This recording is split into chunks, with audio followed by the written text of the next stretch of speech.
बहुत धन्यवाद आपका। मंच पर बैठे हुए छत्तीसगढ़ के पूर्व मुख्यमंत्री और एआईसीसी में राष्ट्रीय महासचिव भूपेश बघेल जी, छत्तीसगढ़ के अध्यक्ष दीपक बैद जी, सीएलपी महंत जी, जरिता जी एआईसीसी सचिव, मीडिया के प्रभारी यहाँ पर सुशील शुक्ला जी, विजय जागीर जी, मलकीत सिंह जी और तमाम मेरे जितने भी सहयोगी मीडिया डिपार्टमेंट और बाकी डिपार्टमेंट से हैं, आप सब अभिवादन। और यहाँ पर आए हुए मीडिया को मेरा नमस्कार। ये पत्रकार वार्ता इस पूरे देश में कई शहरों में हो रही पत्रकार वार्ता में से एक। ये पत्रकार वार्ता करना अनिवार्य है और अनिवार्य इसलिए है क्योंकि झूठ बहुत दमखम से बोला जा रहा है और इसीलिए सच को भी उतनी हुंकार भर, अन्यथा झूठ के प्रोपेगेंडा में, झूठ के नैरेटिव में कहीं ना कहीं सच दब जाता है, छुप जाता है। महात्मा गांधी की पार्टी है तो हमें लगता है सत्य तो अंततोगत्वा सामने आएगा ही और हर बार सामने आता है, लेकिन शायद हमारी शालीनता सामने को ये मौका दे देती है कि वो झूठ का प्रपंच और तेजी से फैलाए और इसलिए सच बोलना जरूरी है।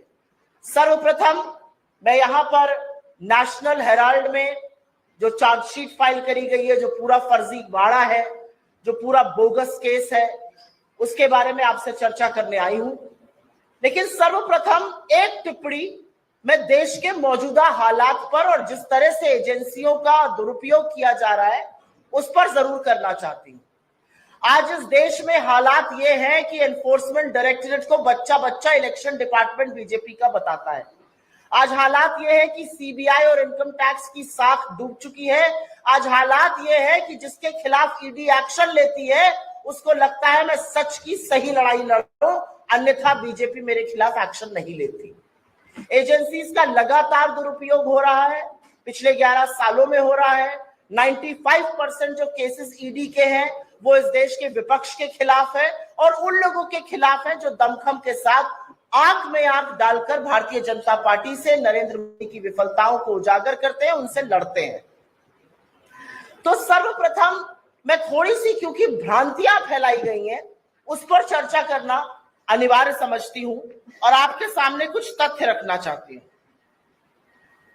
एजेएल क्या है, यंग इंडियन क्या है, उसमें सोनिया जी और राहुल जी का रोल क्या है, क्या ये बताना जरूरी है। तो मैं आपसे अपेक्षा करती हूं कि अगर आप मेरी बात ध्यान से सुने तो अपने आप थोड़ी भ्रांति हो जाएंगी।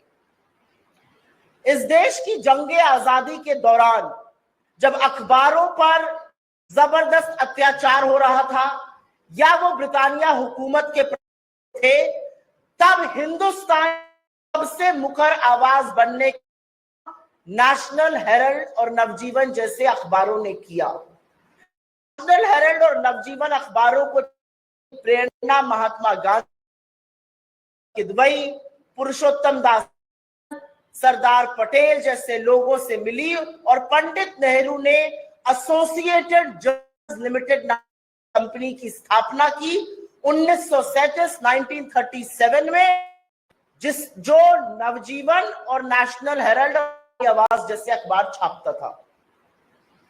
असलियत यह है कि ब्रिटिश हुकूमत भी नेशनल हेरल्ड से उतना ही चिढ़ती थी जितना मोदी जी चिढ़ते हैं। 1942 को नेशनल हेरल्ड को बैन करने का काम इन्होंने किया था और 1945 तक नेशनल हेरल्ड बैन रहा था। अब बात करते हैं एजेएल पर, एसोसिएटेड जर्नल्स लिमिटेड, जिसकी स्थापना आजादी के महानायक ने की थी। क्योंकि ये एक नॉट फॉर प्रॉफिट पेपर था और ब्रिटिश हुकूमत से लड़ रहा था, जाहिर है ये फाइनेंस से गुजरा।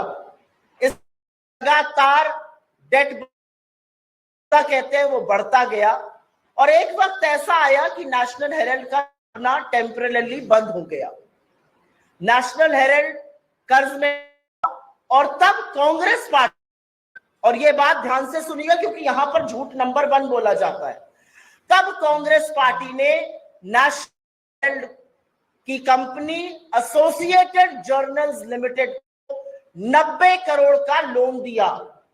ये लोन एक साथ नहीं दिया, ये लोन 100 ट्रांजैक्शन और चेक के माध्यम से दिया गया। इसका सारा ब्यौरा, इसका स्टेटमेंट, जो पार्टी का स्टेटमेंट है उसमें है, जो पीपल्स ऑफ रिप्रेजेंटेशन एक्ट अंतर्गत हम हर साल ईसी को देते हैं।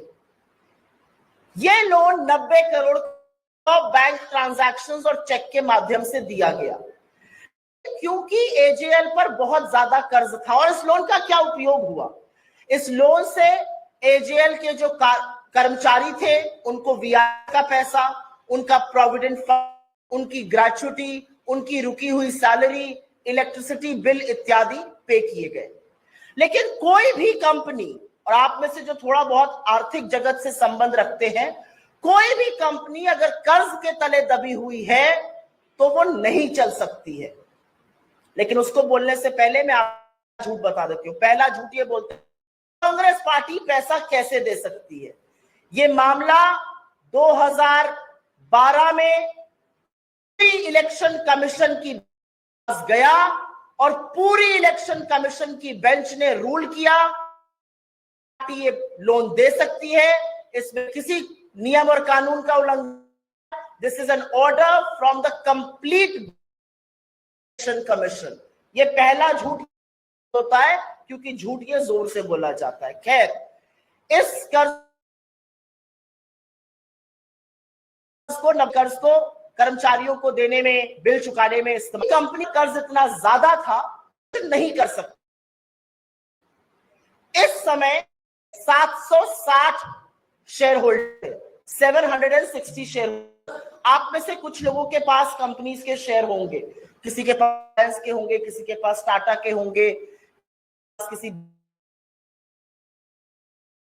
बिरला कंपनी के होंगे। आप एक वैसे ही एजेएल के 700, और तब एजेएल के कर्जे को इक्विटी में कन्वर्ट किया गया।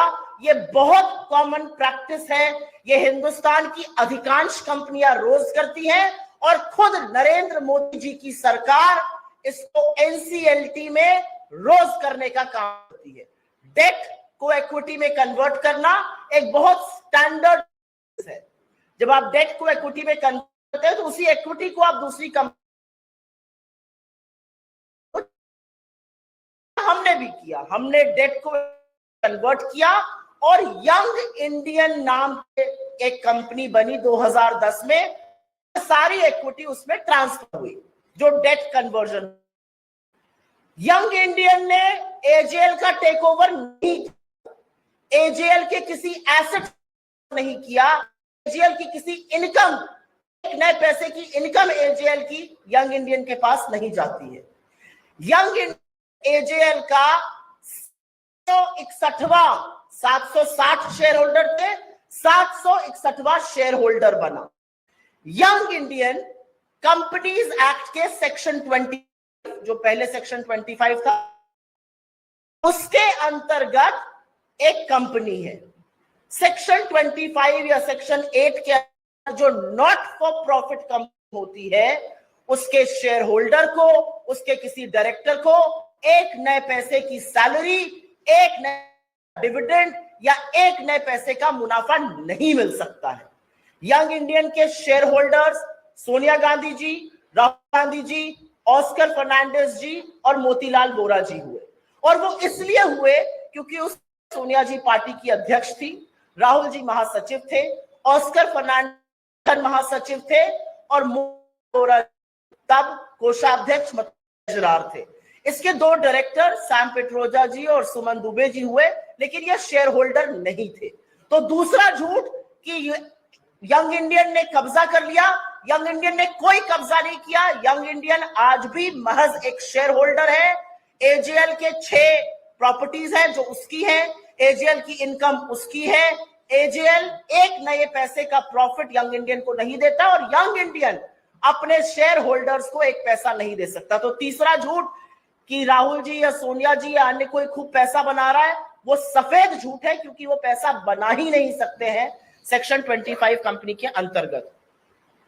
ये बातें 2012 तक चलती रही। उसके बाद एक और झूठ बोला जाता है, और वो झूठ है एजेएल के पास 5,000 करोड़ की प्रॉपर्टी है। इसी सरकार के इनकम टैक्स डिपार्टमेंट ने असेसमेंट किया और जो पेपर्स दायर हुए उसमें भी एजेएल की प्रॉपर्टीज की value 359 crore. Please listen to this carefully, क्योंकि ये 5वां झूठ बोला जाता है। 5,000 करोड़ की प्रॉपर्टी का झूठ, और सच इनका इनकम टैक्स डिपार्टमेंट बताता है प्रॉपर्टी महज 359 करोड़ की है। इस पूरे मामले में सुब्रमण्यन स्वामी इलेक्शन कमीशन गए, और जैसा कि मैंने पहले आपको बताया था, इलेक्शन कमीशन ने रूल किया इसमें कोई धांधली नहीं है, कांग्रेस पार्टी ये पैसा दे सकती है। उसके बाद सुब्रमण्यन स्वामी ने बीजेपी के इलेक्शन डिपार्टमेंट, एनफोर्समेंट डायरेक्टरेट को लगातार मनी लॉन्ड्रिंग का केस लिखने की चिट्ठियां लिखी। एनफोर्समेंट डायरेक्टरेट ने इस मामले को देखा, 2-3 बार इसकी सर्वेक्षण हुआ, और एनफोर्समेंट डायरेक्टरेट ने 2014 में 2015 में मोदी जी की सरकार बनने के बाद कहा इसमें कोई भी मनी लॉन्ड्रिंग नहीं है। और यह कितनी हास्यास्पद बात है कि यह पूरी चार्जशीट उस केस में दायर हुई है, मनी लॉन्ड्रिंग के चार्जेस लगाए गए हैं, जहां पर एक पैसे का लेन देन, एक प्रॉपर्टी का इधर से उधर, एक प्रॉपर्टी का या एसेट ओनरशिप ट्रांसफर नहीं हुई है। खैर, एनफोर्समेंट डायरेक्टरेट ने कहा इसमें कोई मनी लॉन्ड्रिंग केस नहीं है। यह अलग बात है कि उस डायरेक्टर को तुरंत बीजेपी ने 2015 में हटा दिया, तब डायरेक्टर कटोच थे, उनको हटाकर स्पेशल डायरेक्टर अपने लोगों को डालने की कोशिश हुई। वो डायरेक्टर जिनको तमाम बार एक्सटेंशन मिला, और उनका क्या आर्थिक पृष्ठभूमि है मुझे नहीं पता, लेकिन आज वो पीएम की इकोनॉमिक एडवाइजरी काउंसिल में मिश्रा जी मेंबर है। तो ये सारा गोलमाल बीजेपी ने किया। खैर, 2013 से 2020 तक सुब्रमण्यन स्वामी ने इस पूरी कवायद करी, कोर्ट में इस पर मुकदमा लड़ा। लेकिन 2020 में जब सुब्रमण्यन स्वामी को हमारे लॉयर्स ने क्वेश्चन शुरू किया, तो खुद स्वामी ने हाई कोर्ट से अपने ही केस में स्टे ले लिया। लेकिन उस समय वो नरेंद्र मोदी जी की और अमित शाह की भी थोड़ी असलियत और कलई खोलने लगे थे। तो मोटा भाई और छोटा भाई को लगा कि कहीं ये बिदक ना जाए, तो उन्होंने 2021 में इस पूरे केस में सरकार की तरफ से एक केस दायर किया। और ये डेट थोड़ी जरूरी है, 2021 में सरकार ने केस दायर किया। 2023 में एनफोर्समेंट डायरेक्टरेट ने एक प्रोविजनल अटैचमेंट ऑर्डर इशू किया। इसको किसी कोर्ट को स्वीकृति देनी होती है। 10 अप्रैल 2024, पिछले साल 10 अप्रैल 2024 को एक ट्राइब्यूनल ने इस प्रोविजनल अटैचमेंट ऑर्डर को अप्रूव किया, और उसकी कंडीशन थी कि 365 दिन के अंदर चार्जशीट दायर होनी चाहिए, अन्यथा केस बन जाता। मोदी जी 11 साल से सत्ता में है, 12 साल पुराना केस है। 365वें दिन, ऑन द 365th डे, 9 अप्रैल 2025 को आनन फानन में इधर उधर हाथ पैर मारकर एक चार्जशीट दायर करी गई, और उसमें इतने हास्यास्पद चार्जेस लगाए गए। और जैसा कि मैंने कहा, मनी लॉन्ड्रिंग का चार्ज उसमें जहां पर एक पैसे का आदान प्रदान नहीं हुआ है। हम चार्ज से, हम इस पूरे केस से कोर्ट में तो निपट ही लेंगे, लेकिन जिस तरह से सरकार ने इसमें अपना प्रतिशोध की राजनीति दिखाई है, जिस तरह से सरकार ने बार बार ओछी बदले की भावना से काम किया है, वो आज दुनिया के सामने है। आप जी हजूर सत्ता में बैठे हैं, 365वें दिन आप इसलिए चार्जशीट दायर करते हैं क्योंकि आपके पास न तथ्य है, न साक्ष्य है, न सबूत है। असलियत यह है कि यह पूरा केस सिर्फ और सिर्फ इसलिए किया गया है जिससे कांग्रेस पार्टी बुलंदी से आपसे लड़े ना। लेकिन हमारी लीडरशिप, हमारा नेतृत्व, हमारे अध्यक्ष, हमारे पूर्व अध्यक्ष और लोकसभा में नेता प्रतिपक्ष राहुल गांधी एकमात्र ऐसे व्यक्ति हैं जो आपसे आपकी आंख में आंख डाल के लड़ते हैं और कहते हैं कुछ भी हो जाए, मुझे उस कॉन्सिक्वेंस की, उसकी कोई चिंता नहीं है। आपने उनका घर लिया, कोई बात नहीं। आपने उनकी सदस्यता का षड्यंत्र रचा, कोई बात नहीं, वो फिर भी आपसे लड़ रहे हैं, और यही डर आपको सताता है। और आपकी जानकारी के लिए बता दूं, एक छठा झूठ जो बोला जाता है, एजेएल तो जी, नेशनल हेराल्ड तो जी छपता ही नहीं है। नेशनल हेराल्ड और नवजीवन हर हफ्ते छपते हैं, नेशनल हेराल्ड, कौमी आवाज, नवजीवन की तमाम वेबसाइट्स हैं। असलियत एक ये भी है कि तमाम सोशल मीडिया हैंडल्स उनके ऑपरेट करता है एजेएल। और एक नया जो झूठ बोला गया, वो मैं अंतिम बात बोल के अपनी बात खत्म करूंगी, कि हमारी हिमाचल की सरकार ने नेशनल हेराल्ड को इश्तेहार क्यों दिया। मध्य प्रदेश की आपकी सरकार ने, उत्तर प्रदेश की आपकी सरकार ने, महाराष्ट्र की आपकी सरकार ने, छत्तीसगढ़ की आपकी सरकार ने, राजस्थान की आपकी सरकार ने, हरियाणा की आपकी सरकार ने लगातार, मैं क्यों ना पूछूं कि ऑर्गेनाइजर और पंचजन्य को इश्तेहार क्यों दिया। और आप में से कुछ लोग, आप नहीं, आपकी जो साथी स्टूडियो में बैठकर बड़ी बड़ी बातें करते हैं और इस पर सवाल उठाते हैं, आपकी सैलरी भी सरकार के उन्हीं इश्तेहारों से आती है जो आपके चैनल में दिए जाते हैं और आपकी आवाजों को दबाया जाता है। तो मुझे लगता है बेईमानी बातें करना एक चीज है, झूठ बोलना एक चीज है। हर झूठ की कलई खुली है, हर झूठ का कोई साक्ष्य, कोई प्रमाण नहीं है सरकार के पास। ये सिर्फ प्रतिशोध की राजनीति से की हुई एक चार्जशीट है और इसका मुकाबला हम कोर्ट में करेंगे। लेकिन एक बात इससे साबित हो गई है कि नरेंद्र मोदी और उनकी सरकार डरती है, इस देश का प्रधानमंत्री कायर है। धन्यवाद, आपके सवालों का स्वागत।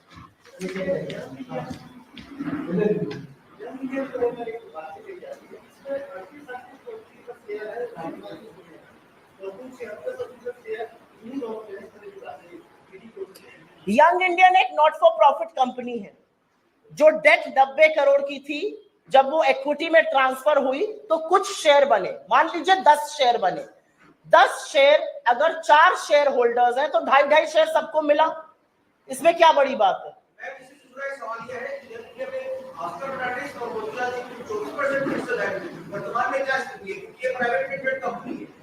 ये नॉट फॉर प्रॉफिट कंपनी है, ये प्राइवेट लिमिटेड कंपनी नहीं है, प्रॉफिट कंपनी है जो पैसा अपने किसी शेयर होल्डर को नहीं दे सकती है।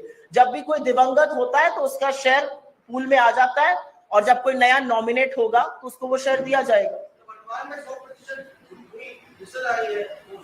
किसकी है? उस हिस्सेदारी से उनको क्या मिल रहा है?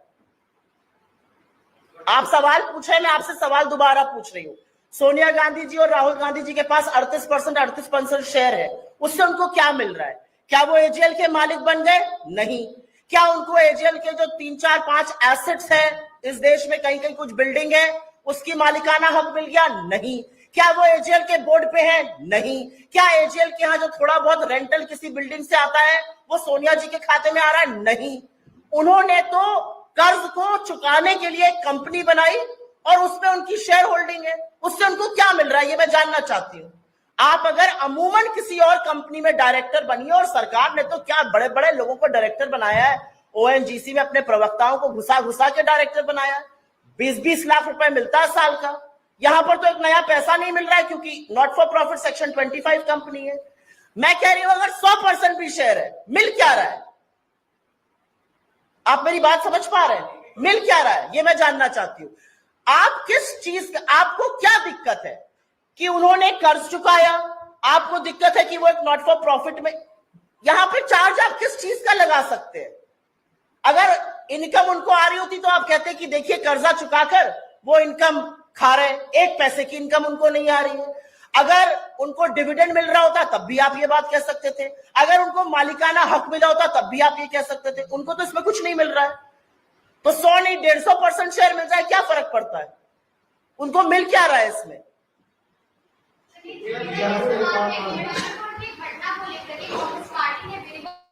आंदोलन चलाया, उसके साथ राष्ट्रपति से भी मुलाकात की गई, एक डेलीगेशन भी बनाया गया, लेकिन वही अगर बंगाल में जो हिंदुओं के साथ, पहले मैं इस मुद्दे पर बात करूंगी, पहले मैं इस मुद्दे पर बात करूंगी, मैं आपके सवाल का जवाब दूंगी, लेकिन इसके बाद आपने इतनी देर मेरी बात सुनी, मैंने बोला अगर इस पर सवाल है तो पूछिए, आपके सवाल का जवाब दूंगी, लेकिन पहले नहीं।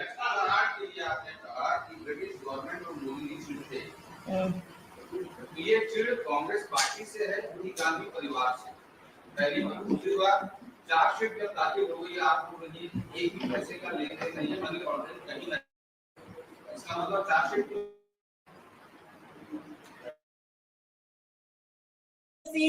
विपक्ष की नेता के खिलाफ 2014 के बाद से प्रत्यक्षम किम प्रमाणम, 2014 के बाद से लगातार झूठे मुकदमे विपक्षी नेताओं के खिलाफ चलाए जा रहे हैं।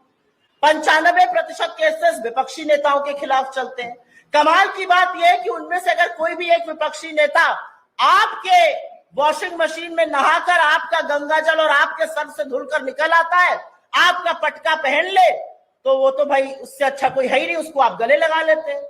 चाहे वो हेमंत बिस्व शर्मा हो, चाहे वो नारायण राणे हो, चाहे वो मुकुल रॉय हो, चाहे वो शुभेंदु अधिकारी हो, चाहे वो येदियुरप्पा, कोई भी हो, आपसे जिसने गले मिल लिया उसके खिलाफ ईडी अपना केस बंद कर देती है और बाकियों के खिलाफ ईडी जाती है। क्या ये की बात नहीं है कि जहां चुनाव विपक्ष के घर ईडी, जहां बड़ी जिम्मेदारी मिली ईडी के छापे। आपको ये कोइंसिडेंस लग रहा है?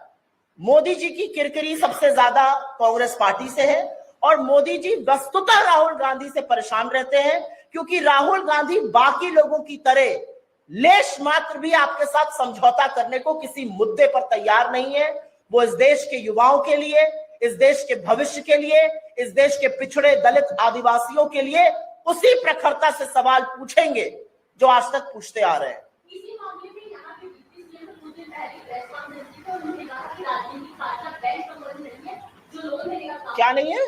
राजनीतिक पार्टियां बैंक संबंध नहीं है, जो लोन देने का काम कर रही है और इंडियन मीडिया के नाम पर पब्लिक प्रॉपर्टी का खरीदने का काम गांधी परिवार ने किया। मैं आशा ही करती हूँ कि यहाँ के जो डेप्यूटी मिनिस्टर है, जो उप मुख्यमंत्री हैं, वो थोड़े पढ़े में थोड़ी सी अपनी दखल रखते हुए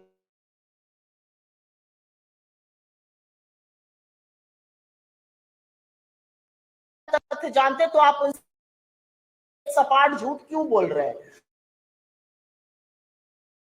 आपसे बड़े हैं क्या? आप चुनाव 2012 में दिया है, तो क्या यहाँ के उप मुख्यमंत्री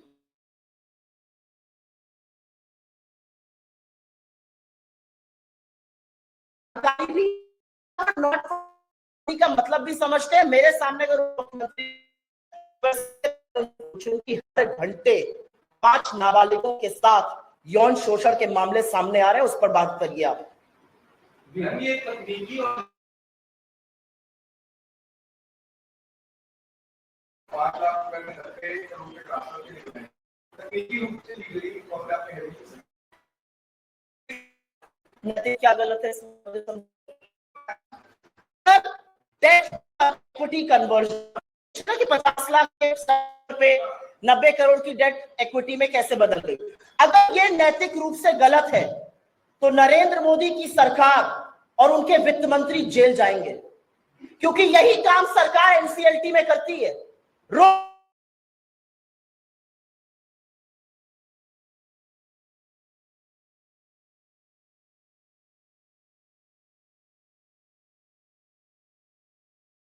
उन कंपनी की डेट को इक्विटी में ट्रांसफर करती है। छोटा सा एग्जांपल अभी मुझे याद आ रहा है, भूषण स्टील टाटा स्टील को बेचनी थी, जहां तक मुझे याद है टाटा स्टील को ही बिकी थी भूषण स्टील, इक्विटी में ट्रांसफर किया गया।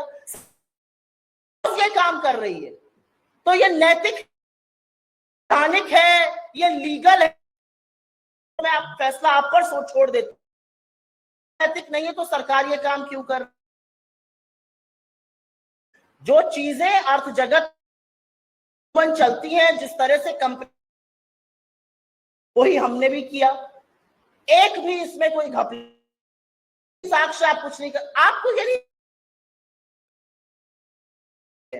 और अगर वाकई में इसमें कुछ त्रुटि होती तो नरेंद्र मोदी जैसे व्यक्ति, जिनको बर्दाश्त सामने वाला उनके सामने बोले, वो इस मामले में 11वें साल तक हाथ पे हाथ धरे बैठे रहते।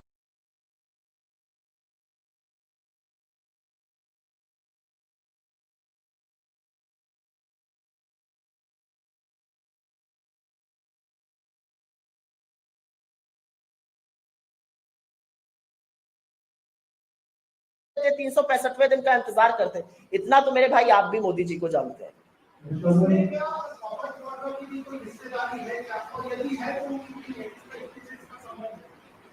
अब मुझे नहीं पता कि ये 7वां झूठ बोला जा रहा है, व्हाट्सएप पे आ रहा होगा, मुझे इसकी कोई जानकारी नहीं है। ना प्रियंका जी की, ना उनके परिवार के किसी सदस्य की इसमें कोई भी हिस्सेदारी है। मैंने 4 शेयर होल्डर्स के नाम आपको बताए, सोनिया जी, राहुल जी, ऑस्कर फर्नांडिस जी और मोतीलाल वोरा जी, दो डायरेक्टर्स जो शेयर होल्डर नहीं है, non shareholder director Sam Pitroda ji और सुमन दुबे जी हैं। एक कोई और फर्जी केस रॉबर्ट वाड्रा जी के खिलाफ जरूर चल रहा होगा।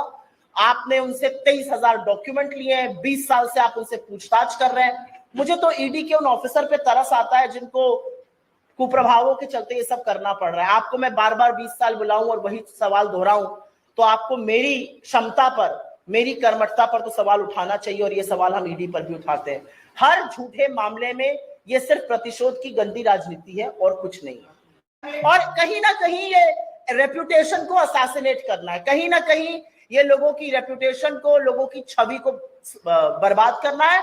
लेकिन ये देश राहुल गांधी क्या है, सोनिया जी क्या है, समझता है। ये देश जानता है कि आप अगर 80 करोड़ लोगों को फ्री का भोजन देने का दम भरते हैं तो वो इसलिए भरते हैं क्योंकि सोनिया गांधी जी इस देश में खाद्य सुरक्षा बिल लेकर आई। आप मेरे देश को इस कगार पर ले आए हैं कि आज 83% इंजीनियर और 50% MBA के पास नौकरी नहीं है। पियोन की नौकरी आती है, वहां पर PhD लाइन में खड़ा है। आपको पता है इन सब बातों से अगर मुद्दे को भटकाना है तो ऐसी बातें शुरू कर दो जिस पर चर्चा होती रहे। मैम एक चीज और देखी जा रही थी, जब ये मुद्दा उठा, आप लोगों का प्रदर्शन चालू हुआ, तो ये कहा जा रहा है कि कांग्रेस भ्रम फैला रही है और आरोपियों को बचाने की कोशिश कर रही है। इवनली बीजेपी के जो कार्यकर्ता है वो कांग्रेस कार्यालय के घेराव की कोशिश कर रहे हैं। बीजेपी के कार्यकर्ताओं में जंग लग गया, थोड़ी और घेराव की हमारी कोशिश करें। और मुझे ऐसा लगता है कि गलत के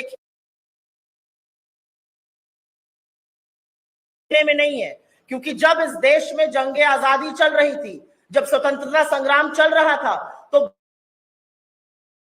कर रहे थे और हम अंग्रेजों थे। तो हमारे डीएनए में है गलत के खिलाफ बोलना, शांतिपूर्ण प्रदर्शन करना। हमारे ना सेना उनके डीएनए में और मुखबिरी लिखने वाले लोग हैं। भारत छोड़ो आंदोलन वहां कर रहे थे तो वो सरकारें चला रहे के साथ मिलकर, वो ब्रिटानिया। तो बीजेपी के डीएनए में नहीं है ये है, और हम करेंगे।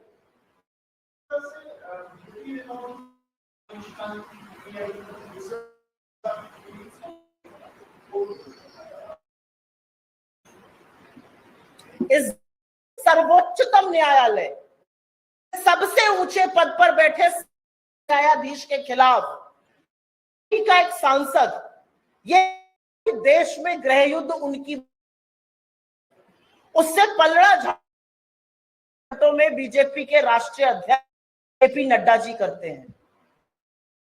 पूरी की पूरी बीजेपी और उसके सपोर्ट में खड़े हुए ट्वीट कर रहे हैं, बयान दे रहे हैं। हो सकती है या तो नड्डा जी बिल्कुल रबर स्टैंप है जो हम कहते हैं, तो ये सच है, आपने बुलवा लिया, गाना चाहते हैं और उसके झाड़ने का काम कर रहे हैं। अगर देश मात्र ही कानून बचा है तो निशिकांत दुबे कार्रवाई होनी चाहिए, जो खुद अपनी डिग्री फर्जी होने पर मुकदमा लड़ रहे थे कि न्यायाधीश को गृह बता रहे हैं। ये दिखाता है आपका नशा किस कदर सिर पर चढ़कर बोल रहा है।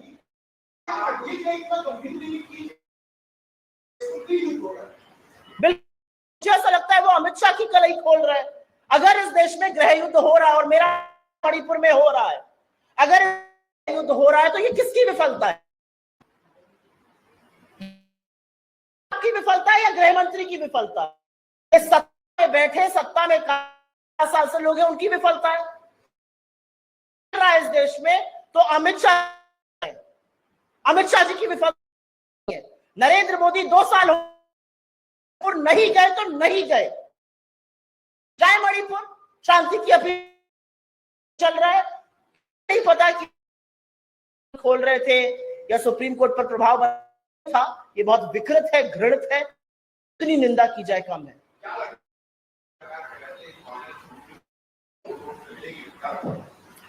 लगता है कि मेरी न्यायपालिका में बहुत, नरेंद्र मोदी सरकार ने क्या क्या कर 11 साल में, अगर उस तो पूरा दिन पूरी रात बीत जाएगी, फिर भी उनकी काली करतूतें खत्म नहीं।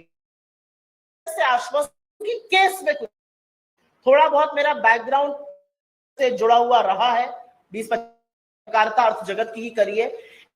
ऐसा पॉइंट है जहां पर सरकार है, इनफैक्ट सरकार शीट अपने ही डिपार्टमेंट करती है। सरकार की पर है तो पैसे का आदान प्रदान दिखाए, एक पैसे का लेन देन नहीं का अपने चार्ज लगाया हुआ है। तो पालिकाओं पे हमें विश्वास है ये सारे के लिए परेशान कर। नरेंद्र मोदी भी जानते हैं ऐसी चीज नहीं है जिस पर वो मूव कर पाए।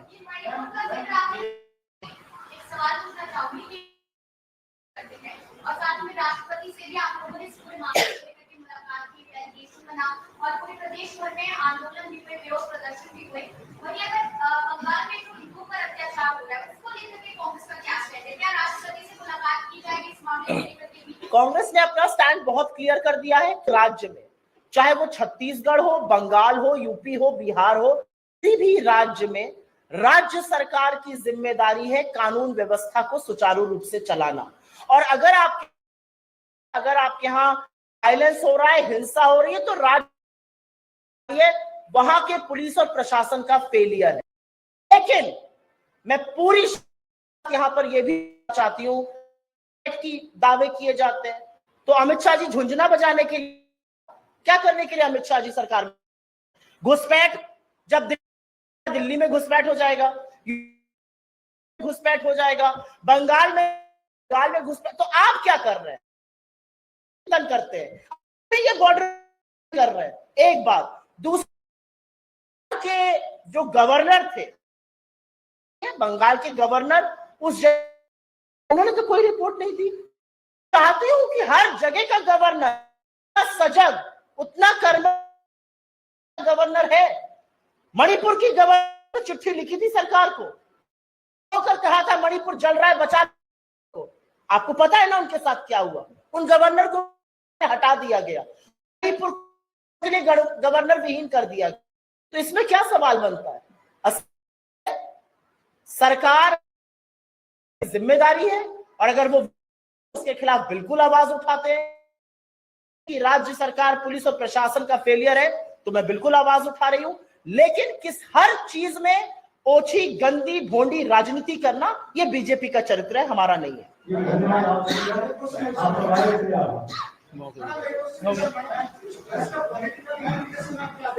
किसका? इसका पॉलिटिकल इंप्लीकेशन 4 साल का बच्चा आपको बाहर सड़क पे बता देगा कि नरेंद्र मोदी डरपोक है, उनको बिहार के पहले मुद्दा भटकाने के लिए एक विषय चाहिए था और वो कर रहे हैं। उनको लगता है कि क्योंकि कलई खुल रही है अडानी पर और तमाम चीजों पर, वो इस तरह की चीजें कर रहे हैं। इसका पॉलिटिकल इंप्लीकेशन ये है। धन्यवाद।